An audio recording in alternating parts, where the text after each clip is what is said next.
प्रश्न 25, एक द्विघात बहुपद ज्ञात कीजिए जिसके शून्यकों का योग तथा गुणनफल -3 और 2 है। ओके, तो शून्यकों का योग हमें दिया है -3 और शून्यकों का गुणनफल हमें दिया है 2। ओके, तो यहाँ पर द्विघात बहुपद का फॉर्मूला होता है x² minus alpha plus beta into X plus a into B. Okay, तो यहाँ पर हम सिंपली वैल्यूज पुट कर देंगे। x² as it is, minus का माइनस, अल्फा प्लस बीटा यानी कि शून्यकों का योग हमें दिया है -3 और ये वाला x यहाँ पर, और अल्फा इंटू बीटा यानी कि शून्यकों का गुणनफल हमें दिया है 2। अब इसे हम सिंप्लीफाई कर देंगे। Okay, x² as it is, minus minus होता है प्लस, 3 × 1 = 3x। ओके, और ये हो गया +2। तो ये आ गया हमारा द्विघात बहुपद। This is the answer. प्रश्न 26, द्विघात बहुपद 4x² + 8x के शून्य ज्ञात कीजिए। ओके, तो हमें यहाँ पर ये द्विघात बहुपद दिया है। सबसे पहले इसे हम 0 के इक्वेट लिख लेंगे। ओके, अब यहाँ से हम कॉमन ले सकते हैं 4x, क्योंकि 4 की टेबल में 4 और 8 दोनों ही आते हैं, है ना। 4 × 1 = 4 और 4 × 2 = हो गया 8। कॉमन लेने का मतलब है कि हमने 4 से 4 को और 8 दोनों को हमने डिवाइड कर दिया। ओके, तो अंदर क्या बच गया x + 2, क्योंकि यहाँ पे देखो 2 बारी x था तो एक बारी हमने बाहर ले लिया, और यहाँ पर तो एक ही बार था इसलिए यहाँ से एक बारी x बाहर आ गया। यहाँ से हमने कॉमन लिया 4x, तो अंदर बचा x + 2। अब 4x = 0 एक बारी लेंगे और एक बारी x + 2 = 0 लेंगे। ओके, अब 4 यहाँ मल्टीप्लाई हो रहा है, इधर आके डिवाइड में चला गया, तो 0 को किसी भी नंबर से गुणा या भाग करें तो वो 0 हो जाता है, तो x बराबर आ गया 0। इसी प्रकार x + 2 = 0, यहाँ पर +2 था, इधर आया तो ये हो गया -2, यानी कि 4x² + 8x के शून्यक हो गए 0 और -2, ये वाला 0 और ये -2। This is the answer. प्रश्न 27, गुणनखंड द्वारा समीकरण 2x² + x - 6 = 0 के मूल ज्ञात कीजिए। ओके, तो हमें ये समीकरण दिया है, सबसे पहले हमें इसके फैक्टर करने हैं, तो फैक्टर करने के लिए हमें इसे समझना पड़ेगा। 2x² + x - 6, सबसे पहले हम क्या करते हैं, आगे वाले नंबर और पीछे वाले नंबर की करते हैं गुणा, यानी कि 2 × -6। आपको निशान का बहुत ध्यान रखना है, यहाँ -6 है तो हम -6 ही लेंगे। 6 दूनी 12 और प्लस माइनस माइनस। अब हमें इसका लेना है एलसीएम 12 का, तो 12 का एलसीएम 2 × 6 = 12, 2 × 3 = 6 और 3 एकम हो गया 3। ओके, ये आ गया हमारा एलसीएम। अब हमें दो नंबर ऐसे चाहिए कि उन्हें यदि हम गुणा करें तो हमें -12 मिले और प्लस या माइनस करने पर 1 मिले, क्योंकि यहाँ पर 1 है x के साथ। ओके, अब आते हैं अपने फैक्टर्स पर यानी एलसीएम पर। 2 दूनी 4 और 3 हम ये लेते हैं, ठीक है। 4 × -3 करने पर हमें मिला -12, मिल गया -12। ओके, गुणा करने पर, और यदि हम 4 में से 3 को माइनस करते हैं तो हमें मिलता है 1। आपको यहाँ पे निशान का बहुत ध्यान रखना है। देखो यहाँ पे हमें +1 चाहिए, इसलिए बड़ा नंबर हमने प्लस का लिया और छोटा नंबर माइनस का। तो बड़ा नंबर प्लस का है इसलिए यहाँ पर हमारा +1 ही आएगा और +1 ही हमें चाहिए।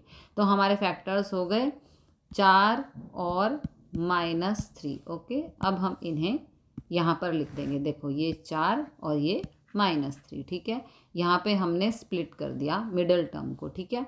अब यहाँ से हम कॉमन लेंगे, यहाँ से और यहाँ से फिर, ठीक है। इस पूरी टर्म में से हम कॉमन ले सकते हैं 2x, तो अंदर बचा x + 2। अब जो यहाँ पर आया है सेम यहाँ पर ही आना चाहिए। यहाँ से हम कॉमन ले सकते हैं -3। ओके, तो एक ब्रैकेट में 2x -3 ये वाला, और इन दोनों में से कोई भी एक ब्रैकेट हम पिक कर सकते हैं बिकॉज दोनों ही सेम हैं। यहाँ पर x + 2 है, सॉरी गलती से 3 लिख दिया। ओके, तो अब इसे हम आगे सॉल्व करेंगे। 2x - 3 को 0 के इक्वेट रख देंगे और x + 2 को भी 0 के इक्वेट रख देंगे। अब इसे सॉल्व करके मूल ज्ञात करेंगे। ठीक है, ये -3 है, यहाँ जाएगा तो +3। 2x मल्टीप्लाई हो रहा है, 2 को इधर लेके जाएंगे तो डिवाइड चला जाएगा, यानी कि x की एक वैल्यू आ गई 3/2। और यहाँ पर ये +2 है, इधर आके -2, x की दूसरी वैल्यू आ गई -2। इस प्रकार दिए गए समीकरण के मूल -2 और 3/2 हैं। This is the answer. प्रश्न 28, समांतर श्रेणी 7, 13, 19 एंड सो ऑन का 20वां पद ज्ञात कीजिए। ओके, तो यहाँ पर a बराबर है 7, d होता है a2 माइनस a1, यानी कि दूसरे पद में से पहले पद को माइनस करना। ओके, तो a2 है यहाँ पर 13 और a1 है यहाँ पर 7। a2 13, a1 है 7, 13 माइनस 7 इज 6, तो d हमारा आ गया 6। अब हमें 20वां पद ज्ञात करना है, जिसे हम लिख सकते हैं a20 और इसको हम लिख सकते हैं a + 19d। ओके, 20 में से एक माइनस करके यहाँ पे हम लिखते हैं, तो a की वैल्यू है 7, ये वाली 19 एज इट इज़। d हमने फाइंड किया यहाँ पर 6, तो उसकी वैल्यू यहाँ पर हमने पुट कर दी। 7 + 19 6 ज़ा 114। ओके, और 7 + 114 होता है 121, यानी कि 20वां पद इस समांतर श्रेणी का हो गया 121, 121। This is the answer.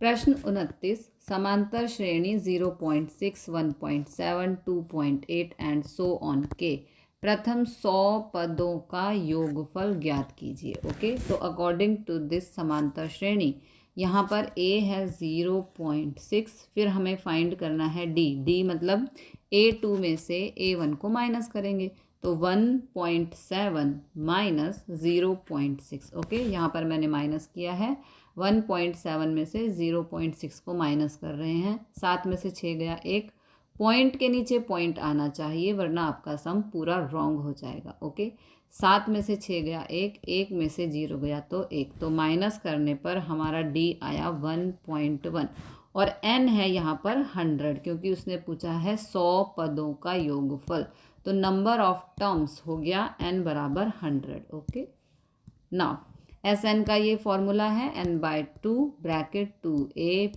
n-1 d और फिर ब्रैकेट क्लोज। ओके, अब यहाँ पर हम सभी वैल्यूज़ को पुट कर देंगे। n है यहाँ पे 100, 2 a है यहाँ पर 0.6 प्लस n है 100 - 1 और d आया है 1.1। अब इसे हम सिंप्लीफाई करेंगे, 2 से 100 को कैंसिल किया, आया 50, 0.6 से 2 को गुणा करने पर आएगा 1.2, 100 में से -1 किया तो 99 और 1.1 अभी as it is. Okay, now 50 as it is, 1.2 plus 99 को 1.1 से करना है मल्टीप्लाई, तो यहाँ पर देखो मैंने मल्टीप्लाई किया है।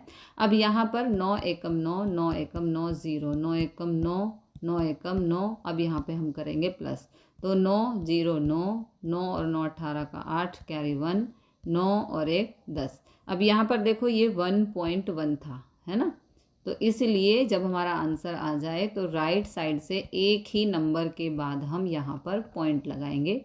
इस तरह से करते हैं पॉइंट वाली गुणा, तो 99 को 1.1 से गुणा करने पर आया 108.9 और यहाँ पर 1.2 एज इट इज़।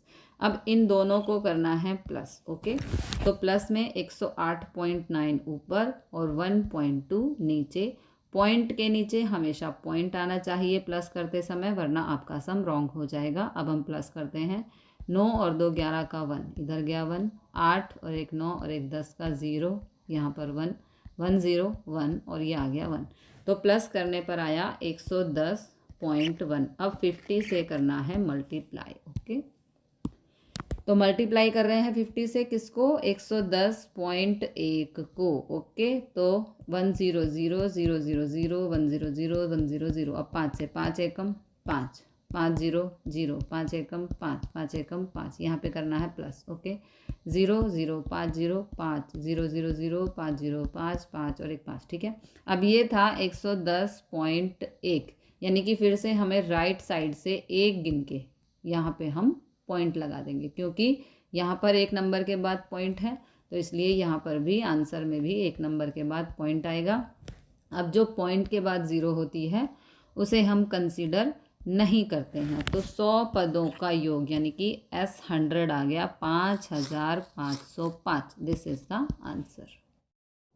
प्रश्न 30, बिंदुओं ए बी तथा -a-b के बीच की दूरी ज्ञात कीजिए। यहाँ पर हमें दूरी सूत्र का इस्तेमाल करते हुए इस सम को सॉल्व करना है। ओके, तो माना दिए गए बिंदु P, इस ए बी को हम P मान लेते हैं और -a-b को हम Q मान लेते हैं। ओके, तो यहाँ पर ये A है, ये B है, ये x1 होगा और ये y1 होगा, और यहाँ पर ये x2 होगा और ये y2 होगा। अब ये होता है दूरी सूत्र। ओके, पी क्यू स्क्वायर, क्योंकि हमने पी क्यू लेट किया है तो ये हो गया P Q square is equal to x2 minus x1 plus y2 minus y1 का होल स्क्वायर, और यहाँ पर भी है होल स्क्वायर। ओके, तो ये हो गया हमारा दूरी सूत्र।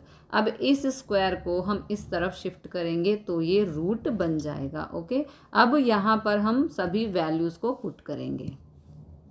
देखो ये पी क्यू x2 क्या है हमारा -a, तो हमने यहाँ पे -a लिखा, फिर ये माइनस का माइनस, फिर है x1, तो x1 क्या है हमारा, x1 है a, तो यहाँ पर हमने a लिख दिया, और ये वाला माइनस सूत्र का और इसका है होल स्क्वायर, फिर प्लस, फिर है y2, तो y2 क्या है यहाँ पर -b, तो यहाँ माइनस भी लिख दिया y2 की जगह पर, फिर है माइनस, तो माइनस, और y1 की जगह आ जाएगा b। ओके, तो ये हमने b लिख दिया और इसका भी होल स्क्वायर। अब माइनस माइनस क्या होता है, प्लस होता है, तो माइनस माइनस प्लस, 1a और 1a हो गया 2a।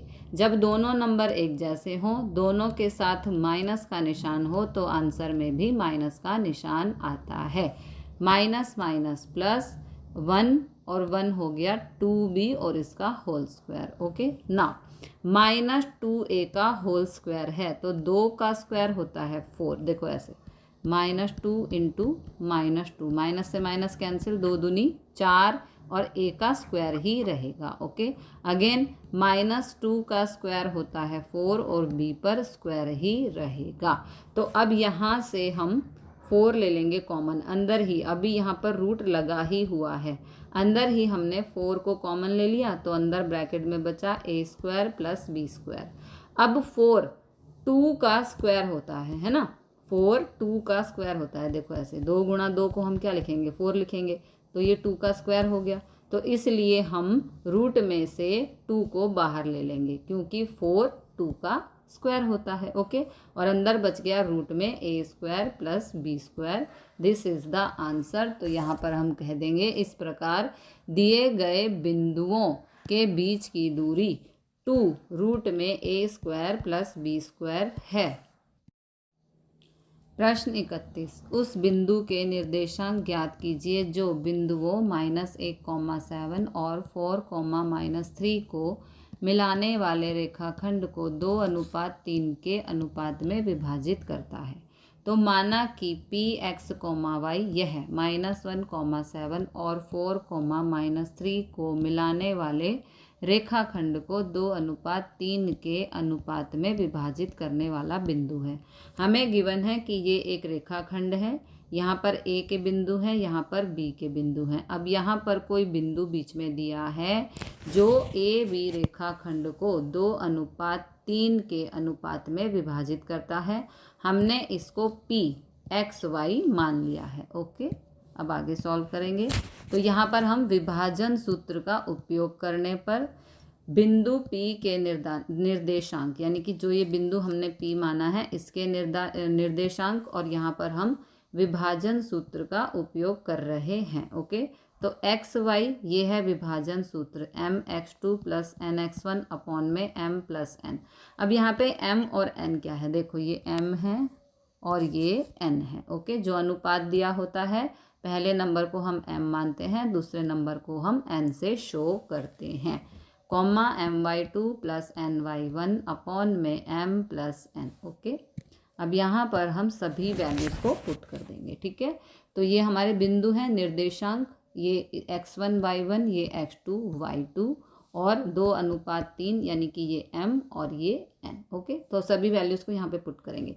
सबसे पहले है m क्या मतलब है यहाँ पर 2, तो यहाँ पर हमने 2 पुट किया। x2 है 4, तो ये 4 पुट कर दिया। फिर है अकॉर्डिंग टू फॉर्मूला प्लस लगा दिया। n है यहाँ पर 3। ओके, x1 है यहाँ पर -1, ये पुट कर दिया। नीचे है m + n यानी कि 2 + 3। ओके, फिर कॉमा m क्या है 2, तो ये 2 y2 है -3 ये वाला, तो यहाँ पर पुट कर दिया। फिर प्लस, फिर है n है यहाँ पर 3 और फिर है y1, तो y1 क्या है यहाँ पर 7, तो यहाँ पर हमने 7 लिख दिया। और नीचे m + n यानी कि 2 + 3। ओके, अब इसे सिंप्लीफाई कर लेंगे। 4 दूनी 8 प्लस माइनस 3 एकम 3, 2 और 3 हो गए 5, कॉमा 3 दूनी 6 माइनस प्लस माइनस 3 सत्ते 21, 2 और 3 5। ओके, नाउ प्लस माइनस 8 में से 3 गया 5 अपॉन में 5, माइनस प्लस माइनस 21 में से 6 गया 15, नीचे 5 से 5 कैंसिल, आ गया 1, 5 एकम 5, 5 तिया 15, तो यहाँ पर आ गया 3, यानी कि हमारा आंसर आ गया 1,3। इसका मतलब अभिष्ट बिंदु 1,3 है। This is the answer. प्रश्न 32, यदि cos A बराबर 5/13 हो तो sin A और tan A ज्ञात कीजिए। ओके, तो यहाँ पर हमें cos A की वैल्यू दी है 5/13। अब इसे सॉल्व करने के लिए यहाँ पर एक फॉर्मूला होता है ट्रिग्नोमेट्री का, sin² A plus cos² A = 1। Okay, sin² A को यहीं पर रखना है क्योंकि हमें sin A फाइंड करना है, तो sin² A को हम यहीं रखेंगे। प्लस cos² A को यहाँ पर शिफ्ट किया तो ये प्लस का था, यहाँ पे आके माइनस का हो गया। ओके, अब इस स्क्वायर को यहाँ पे लेके जाएंगे तो ये हो जाएगा रूट, यानी कि sin A की वैल्यू आ गई 1 - cos² A और उसके ऊपर रूट। ओके, तो यहाँ पर हमें क्योंकि sin A ही फाइंड करना है तो इस फॉर्मूले को हमने यहाँ पर शिफ्ट कर दिया। अब 1 cos की वैल्यू हमें दी है 5/13, तो हमने यहाँ पे 5/13 लिख दिया और यहाँ पर स्क्वायर है इसलिए स्क्वायर भी लगा दिया। ओके, अब 1 एज इट इज़ माइनस 5 का स्क्वायर होता है 25 और 13 का स्क्वायर होता है 169। अब इसे आगे हम सिंप्लीफाई करेंगे। ओके, तो यहाँ पर देखो, यहाँ पर 1 है और इसके नीचे कुछ नहीं है, दैट मीन्स 1, तो ये बीच में माइनस है इसलिए तिरछी और डिनोमिनेटर्स की होगी मल्टीप्लाई, उसे हम LCM भी कह सकते हैं। 169 एकम 169, बीच में माइनस 25 एकम 25 और 169 एकम 169। ओके, और root as it is 169 - 25 is 144 upon में 169 और रूट एज इट इज़। अब 144 स्क्वायर होता है 12 का। ओके, 144 12 का वर्ग होता है तो इसलिए यहाँ पर 12 आ गया, और 169 वर्ग होता है 13 का, तो यहाँ पे 13 आ गया। इस तरह से हमने रूट को हटा दिया। ठीक है, तो sin A का मान आ गया 12/13। अब हमें फाइंड करना है tan A, तो tan का फार्मूला होता है sin A अपॉन में cos A। ठीक है, तो sin की वैल्यू हमारी क्या आई है 12/13, तो sin A की जगह हमने लिख दिया 12/13, और cos की वैल्यू हमें गिवन है। देखो क्वेश्चन में हमें दिया है cos का मान दिया है 5/13। ठीक है, तो cos की जगह हमने लिख दिया 5/13। 13 से 13 हो गया कैंसिल, तो हमारा जो tan A का मान आ गया वो आ गया 12/5। This is the answer. प्रश्न 33, sin 60 degree into cos 30 degree plus sin 30 degree into cos 60 degree का मान ज्ञात करें। ओके, अब टेबल से आपको वैल्यू ले लेनी है। sin 60 डिग्री की वैल्यू होती है √3 अपॉन में 2, यहाँ पे ये पॉइंट है, इसका मतलब है गुणा। ओके, cos 30 डिग्री की वैल्यू होती है √3/2, फिर प्लस का साइन, sin 30 डिग्री की वैल्यू होती है 1/2, यहाँ पॉइंट है, इसका मतलब मल्टीप्लाई। cos 60 डिग्री की वैल्यू होती है 1/2। अब इसे सिंप्लीफाई करना है। ओके, तो यहाँ पर देखो ये गुणा हो रहे हैं, तो नीचे 2 दूनी 4 ये वाला आ गया, √3 को √3 से गुणा करने पर आएगा 3, क्योंकि जब दोनों नंबर एक जैसे हों, दोनों ही नंबर रूट में हों और दोनों आपस में गुणा हो रहे हों तो एक नंबर बाहर आता है। ठीक है, फिर ये वाला प्लस का साइन, अब यहाँ पर भी गुणा हो रहा है, 1 एकम 1 और 2 दूनी 4। ओके, अब यहाँ पर क्योंकि प्लस है और डिनोमिनेटर एक जैसे हैं तो हम एक डिनोमिनेटर को ले लेंगे और ऊपर 3 + 1 ये हो जाएगा 4। तो 4/4, 4 से 4 कैंसिल, आंसर आ गया 1। This is the answer. प्रश्न 34, धरती पर एक मीनार ऊर्ध्वाधर खड़ी है। धरती के एक बिंदु से जो मीनार के पाद बिंदु से 15 मीटर दूर है। मीनार के शिखर का उन्नयन कोण 60 डिग्री है, तो मीनार की ऊंचाई ज्ञात कीजिए। ओके, तो यहाँ पर AB यानी कि AB ये एक मीनार है, CB ये CB मीनार से बिंदु की दूरी है, ये मीनार से ये बिंदु की दूरी है जो हमें गिवन है 15 मीटर। ओके, कोण ACB उन्नयन कोण है, ACB उन्नयन कोण है जो हमें 60 डिग्री दिया है, और कोण भी समकोण है, ये कोण भी समकोण यानी कि 90 डिग्री का कोण है। ओके, तो यहाँ पर हम लेंगे tan 60 डिग्री, ये 60 डिग्री हमने लिया tan 60 डिग्री जो कि हो गया AB/BC लंब बटे आधार, ये लंब है और ये आधार है। ओके, जब हमें एक चीज़ पता है और दूसरी चीज़ निकालनी है तो उसके अकॉर्डिंग हम tan sin cos कुछ भी ले सकते हैं। तो यहाँ पर बहुत इजीली लंब बटे आधार हमें दिखाई दे रहा है जो होता है tan। देखो कैसे, लाला आया लाया कच्चे कच्चे आम, यानी कि sin cos tan, यहाँ पर tan है ये, तो ये हो गया लंब बटे आधार। इस तरह से हम sin cos tan निकालते हैं।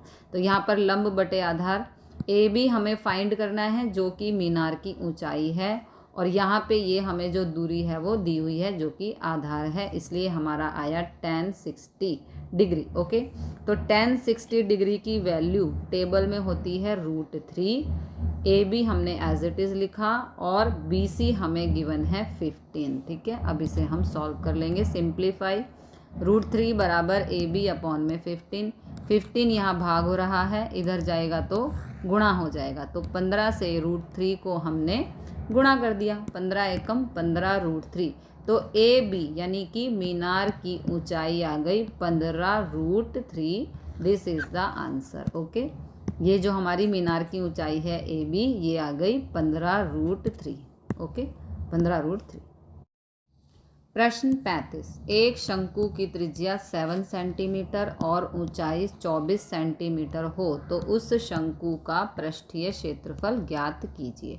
पृष्ठीय क्षेत्रफल ज्ञात करने से पहले हमें यहाँ पर शंकु की तिर्यक ऊंचाई यानी कि L फाइंड करना होगा। ओके, तो हमें यहाँ पर गिवन है ये शंकु है, इसे हम H यानी कि हाइट कहते हैं, शंकु की ऊंचाई जो हमें 24 गिवन है, और यहाँ पर होती है R यानी कि त्रिज्या जो हमें 7 सेंटीमीटर गिवन है। ओके, तो L यानी कि तिर्यक ऊंचाई का फॉर्मूला होता है R² + H² और उसके ऊपर होता है रूट। ओके, तो R यानी कि त्रिज्या हमें दी है 7, 7 का स्क्वायर, H ऊंचाई हमें दी है 24, तो 24 का स्क्वायर, 7 का स्क्वायर 49, 24 का स्क्वायर होता है 576, 49 + 576 होता है 625। ओके, अब 625 वर्ग होता है 25 का। ठीक है, तो L हमारा आ गया 25 यानी कि तिर्यक ऊंचाई आ गई 25। आगे चलते हैं। अब शंकु का पृष्ठीय क्षेत्रफल का फॉर्मूला होता है πRL। देखो आ गया ना L यहाँ पर, इसलिए हमने L को पहले फाइंड किया। ठीक है, तो पाई का मतलब 22/7 गुणा R है 7, L है 25। अब इसे सिंप्लीफाई करना है, 7 से 7 हो गया कैंसिल क्योंकि बीच में गुणा है, 22 गुणा 25 बचा, तो 22 को 25 से गुणा करने पर आया 550 सेंटीमीटर स्क्वायर। तो शंकु का पृष्ठीय क्षेत्रफल आ गया 550 centimetre square. This is the answer. प्रश्न 36, 21 सेंटीमीटर त्रिज्या वाले अर्धगोले का आयतन हमें ज्ञात करना है। ये है अर्धगोला। ठीक है, यहाँ पर एक सर्कल होता है बीच में, तो ये हो जाएगा हमारी R, यहाँ से ये सर्कल है तो इसके बीच में यहाँ पर ये हमारी आर हो गई। आर बराबर हमें दिया है 21। आर का मतलब है त्रिज्या दी है, ठीक है। तो अर्धगोले का आयतन का फॉर्मूला होता है 2/3 पाई आर क्यूब। ओके, अब फॉर्मूले के अकॉर्डिंग वैल्यूज पुट कर देंगे। 2/3 फॉर्मूले से, फिर पाई है, पाई की जगह 22/7, फिर आर का क्यूब यानी कि आर की पावर 3 है, तो आर यानी कि त्रिज्या हमें दी है 21, तो आर की क्यूब 3 बारी 21 गुणा 21 गुणा 21। अब हमें इसे सिंप्लीफाई करना है, तो क्योंकि सभी गुणा में है तो तिरछे और ऊपर नीचे कट सकते हैं, ठीक है। तो यहाँ से स्टार्ट करते हैं। 7 एकम 7, 7 तिया 21, कैंसिल हो गया। 3 एकम 3, 3 एकम 3। अब जो जो बचा है उसे लिख दो। 2 गुणा 22 बचा है क्योंकि ये कैंसिल हो चुके हैं। फिर यहाँ पर ये वाला 21 कैंसिल हो गया, तो 21 गुणा 21 यहाँ पर बच गया, ठीक है।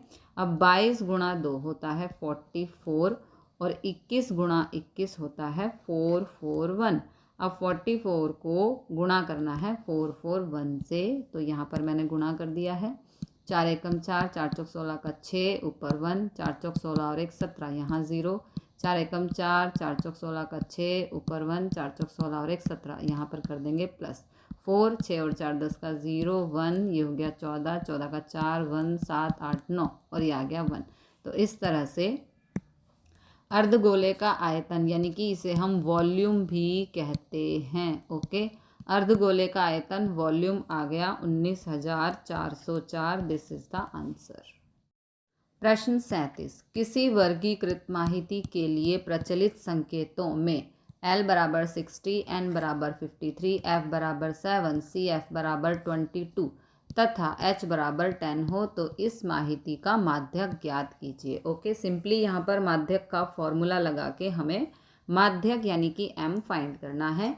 जो सभी वैल्यूज़ गिवन है यहाँ पर हम पुट कर देंगे। ओके, L 60 गिवन है, N 53 गिवन है, CF 22, F बराबर 7 है और H बराबर 10 है। अब इसे हम करेंगे सिंप्लीफाई। ओके, तो यहाँ पर 60 एज इट इज़, 2 से 53 को भाग करना है। ये देखो मैंने कर दिया है, 2 दूनी 4, 5 में से 4 गया 1, उतारा 3, 2 6 12, 3 में से 2 गया 1। अब यहाँ पर 1 आ गया है, 2 की टेबल में 1 नहीं आता है, तो हम यहाँ पर पॉइंट लगाएंगे और यहाँ पर लगाएंगे 0, 2 पंजे 10। ओके, तो जब हमने 2 से 53 को भाग किया तो हमें मिला 26.5 माइनस 22 एज इट इज़ और 7 एज इट इज़, इनटू में 10 एज इट इज़। अब आगे करते हैं। 60 एज इट इज़, 26.5 माइनस 22 है तो ये माइनस करना है। 26.5 में से 22 को माइनस करना है। पॉइंट के नीचे पॉइंट होना चाहिए वरना आंसर आपका पूरा रॉन्ग हो जाएगा। ओके, 5 में से 0 गया, इस तरह से 22 को लिखेंगे। 5 में से 0 गया 5, पॉइंट के नीचे पॉइंट, 6 में से 2 गया तो 4, यानी कि माइनस करने पर 26.5 में से 22 को माइनस करने पर आया 4.5, 7 एज इट इज़ और 10 भी as it is. Okay, now 60 as it is. 4.5 को 10 से गुणा करेंगे तो पॉइंट के बाद एक नंबर है ना, और 10 से गुणा कर रहे हैं तो पॉइंट हमारा हट जाएगा। 4.5 को 10 से गुणा करने पर आएगा 45 और 7 एज इट इज़। अब आगे करेंगे सिंप्लीफाई, तो 60 प्लस 45 अपॉन में 7। ओके, अब यहाँ पर 7 से 45 को जब हम भाग करेंगे, यस, 7 6 42, 5 में से 2 गया तो आया 3। ओके, अब यहाँ पर आगे नंबर नहीं है तो यहाँ पर हम लगा देंगे 0 और यहाँ पर लगा देंगे पॉइंट। अब 7 की टेबल में 30 से पहले 7 चौक 28, 10 में से 8 गया तो 2। ओके, फिर लगाया 0, 7 दूनी 14। ओके, 45 को 7 से भाग करना है तो ये रही भाग, 7 6 42, 5 में से 2 गया 3। अब यहाँ पर आगे नंबर नहीं है तो इसलिए यहाँ पर हम पॉइंट और यहाँ पर 0 लगा देंगे। तो 7 चौक 28, 10 में से 8 गया 2, फिर लगा दिया 0, तो 7 दूनी 14, 10 में से 4 गया तो आया 6। पॉइंट के बाद हम 2 तक ही सॉल्व करते हैं। तो 7 से 45 को भाग किया तो आया 6.42। ओके, इसको यहाँ से मैं डिलीट कर देती हूँ। तो ये आ गया 6.42। अब 60 में 6.42 को हमें प्लस करना है, तो प्लस कर देते हैं। पॉइंट के नीचे पॉइंट होना चाहिए, 2 0 2 4 और 0 4, पॉइंट के नीचे पॉइंट, 6 और 0 को प्लस किया तो 6 और यहाँ पर आ गया 6। इस तरह से हमारा माध्यक यानी कि m बराबर आ गया 66.4। Okay, this is the answer. प्रश्न 38, निम्न द्विचर रैखिक समीकरण युग्म को विलोपन विधि से हल करें। विलोपन विधि का मतलब होता है या तो हम यहाँ से x का विलोप कर दें या y का विलोप कर दें। विलोपन मतलब एलिमिनेशन मेथड। ओके, तो ये समीकरण 1 है, ये समीकरण 2 है। तो यहाँ पर हम समीकरण 1 को, ये जो समीकरण 1 है इसको हम 1 से गुणा करेंगे और समीकरण 2 को 2 से गुणा करेंगे। इससे हमें क्या फ़ायदा होगा वो समझते हैं। यदि हम समीकरण 1 को 1 से गुणा करेंगे ये तो एज इट इज़ ही रहेगा, ठीक है। लेकिन समीकरण 2 को यदि हम 2 से गुणा करेंगे तो देखो 2 दूनी 4y, तो 4y और 4y बराबर हो जाएगा, तो इसे हम कैंसिल कर देंगे तो इसका हो जाएगा विलोप। ओके, इसलिए इसमें क्या करना होता है, या तो आप x का जो भी नंबर है उसको बराबर बना लो या फिर y का जो भी नंबर है उसको बराबर बना सकते हैं, लेकिन उसके लिए एक ही तरीका है कि हमें गुणा ही करना है, प्लस माइनस डिवाइड नहीं करना है। ओके, किसी भी ऐसे नंबर से हमें गुणा करना है, या तो हम x के नंबर्स को बराबर बना सकें या y के नंबर को। तो यहाँ पर हमने समीकरण 2 को 2 से गुणा किया, ठीक है। तो अब क्या मिला देखो, समीकरण 1 को 1 से किया तो एज इट इज़ वैल्यूज़ रही, ठीक है। और समीकरण 2 को हमने 2 से गुणा किया तो देखो 2 दूनी 4x, 2 दूनी 4y आ गया बराबर, है ना। इसीलिए हमने समीकरण 2 को 2 से गुणा किया। ओके, और 2 दूनी हो गया 4। ओके, अब प्लस माइनस कैंसिल, 4 और 3 हो गया 7x, 10 और 4 हो गया 14, 7 यहाँ पर गुणा हो रहा है, यहाँ पे आके भाग में जाएगा, 7 एकम 7, 7 दूनी 14, तो x बराबर आ गया 2। x का मान हमारा आ चुका है, अब हमें y का मान चाहिए। तो जो x बराबर 2 आया है, चाहे आप इसे यहाँ पुट कर दो चाहे यहाँ पुट कर दो, हमारा आंसर सेम ही आएगा। ओके, तो समीकरण 1 में x बराबर 2 रखने पर, ये समीकरण 1 है, हमने यहाँ पर 2 पुट कर दिया, ये 2 पुट कर दिया, 3 2 ज़ा 6 plus 4y is equal to 10। Okay, अब इस 6 को यहाँ पे शिफ्ट किया, यहाँ प्लस का था, यहाँ पे आके माइनस का हो गया, plus minus minus, 10 minus 6 is 4। अब 4 यहाँ पे गुणा हो रहा है, यहाँ पे आएगा तो भाग हो जाएगा, 4 से 4 हो गया कैंसिल, तो y बराबर आ गया 1। ओके, इस प्रकार x बराबर 2 और y बराबर आ गया 1। This is the answer. प्रश्न 39, निम्न द्विचर रैखिक समीकरण युग्म का हल प्रतिस्थापन विधि से ज्ञात कीजिए। ओके, तो ये है समीकरण 1 और ये है समीकरण 2। सबसे पहले इसे हमें सिंप्लीफाई करना होगा। सिंप्लीफाई करने के लिए यहाँ पर हम लेंगे एलसीएम। एलसीएम का मतलब तिरछी और डिनोमिनेटर्स की करेंगे मल्टीप्लाई। ओके, तो तिरछी 3 3 ज़ा 9x, बीच में है माइनस, 5 2 ज़ा हो गया 10y और 2 3 ज़ा हो गया 6 बराबर -2 एज इट इज़। नाउ 6 यहाँ पर भाग में है, यहाँ पे जाके गुणा हो जाएगा, तो 6 दूनी हो गया 12, तो ये आ गया समीकरण 3। ओके, अब यहाँ पर है समीकरण 2, इसको भी हमें सिंप्लीफाई करना है। अगेन तिरछी और डिनोमिनेटर्स की मल्टीप्लाई, तो 2 1 ज़ा 2x, बीच में है प्लस, 3 1 ज़ा 3y और 3 2 ज़ा हो गया 6 बराबर 13/6 एज इट इज़। ओके, 6 यहाँ पर भाग में है, यहाँ पे जाएगा तो गुणा हो जाएगा, तो ये गुणा हो गया। अब क्योंकि गुणा में है तो 6 से 6 हो गया कैंसिल, तो इस प्रकार 2x + 3y बराबर 13, ये आ गया समीकरण 4। ओके, अब ये समीकरण 3 है, इससे हम निकालेंगे x का मान। कैसे निकालेंगे, x को यहीं रखना है, बाकी सभी मटेरियल्स को उठाकर हमें राइट हैंड साइड पर लेकर जाना है। तो ये -10y है, इसे यहाँ शिफ्ट किया, ये हो गया +10y, ठीक है, निशान बदल गया। अब 9 यहाँ पे गुणा हो रहा था, तो यहाँ पे आके भाग में आ जाएगा। x के अलावा सभी को उठाकर हम राइट हैंड साइड पे ले आए, ये आ गया x का मान समीकरण 3 से। अब समीकरण 3 से जो x का मान आया है उसे हम पुट करेंगे समीकरण 4 में x की जगह पर। ओके, इसे ही हम कहते हैं प्रतिस्थापन विधि। ठीक है, तो यहाँ पर समीकरण 3 से हमने x का मान लिया, उसे हम पुट कर रहे हैं समीकरण 4 में। ओके, x बराबर -12 + 10y अपॉन में 9 समीकरण 4 में रखने पर यहाँ x की जगह पे हमने x का मान पुट कर दिया। ओके, अब इसे हमें सिंप्लीफाई करना है।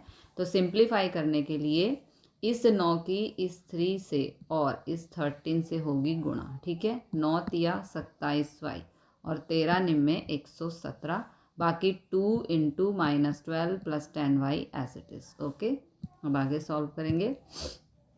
तो अब इस 2 की इस पूरी टर्म से होगी मल्टीप्लाई। 12 दूनी -24, 10 दूनी 20y, 27y 117 as it is. अब ये y की टर्म्स हैं, दोनों ही प्लस की हैं तो इन्हें प्लस कर देंगे। 20 और 27 हो गया 47y। ये -24 था, इसे यहाँ पर शिफ्ट किया तो ये हो गया +24। अब 117 और 24 हो गए 141। 47 यहाँ पर गुणा में है, इधर आके भाग में जाएगा। 47 से 141 को भाग करने पर हमें मिलेगा 3, यानी कि y बराबर आ गया 3। ओके, अब जो y बराबर 3 आया है, जो हमने x का मान निकाला था कहाँ पर, यहाँ पर, ये हमने x का मान निकाला था। अब जो y की वैल्यू आई है इसे हम यहाँ पर पुट करेंगे। ओके, तो यहाँ पर y का मान रख देते हैं। y बराबर हमारा आया है 3, हमने पुट कर दिया तो ये हो गया -12, 10 तिया 30 अपॉन में 9, माइनस प्लस माइनस 30 में से 12 को माइनस किया तो आया 18। ओके, अपॉन में 9। 9 से 18 को हम भाग करेंगे तो सीधा सीधा 9 दूनी 18, यानी कि x बराबर आ गया 2 और y बराबर आ गया 3। This is the answer. प्रश्न 40, यदि किसी एपी के प्रथम 14 पदों का योग 1050 है तथा इसका प्रथम पद 10 है तो 20वां पद ज्ञात कीजिए। ओके, तो यहाँ पर जो हमें गिवन है पहले वो लिख लेते हैं।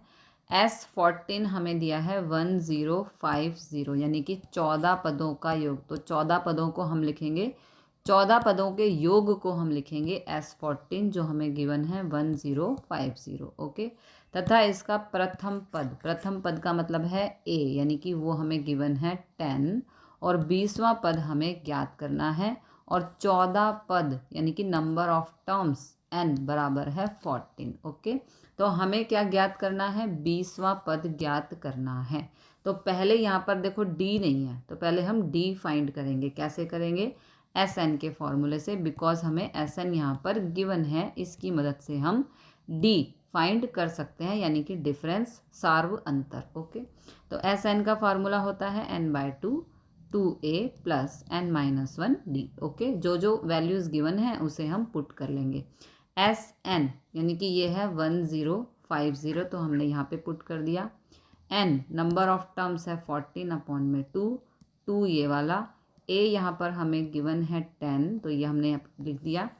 n है 14 -1 और d हमें फाइंड करना है। अब इसे हम करेंगे सिंप्लीफाई। ओके, तो 2 से कैंसिल किया, ये आ गया 7, 10 दूनी आ गया 20, 14 में से 1 गया तो 13, तो ये हो गया 13d। ओके, अब 1050 एज इट इज़, इस 7 से ये पूरी टर्म होगी गुणा। 7 से पहले 20 को करेंगे, फिर 7 से 13d को, तो 20 सत्ते 140, 13 सत्ते 91d। ओके, ये 140 है प्लस का, इसे यहाँ पे शिफ्ट किया तो ये माइनस का हो गया।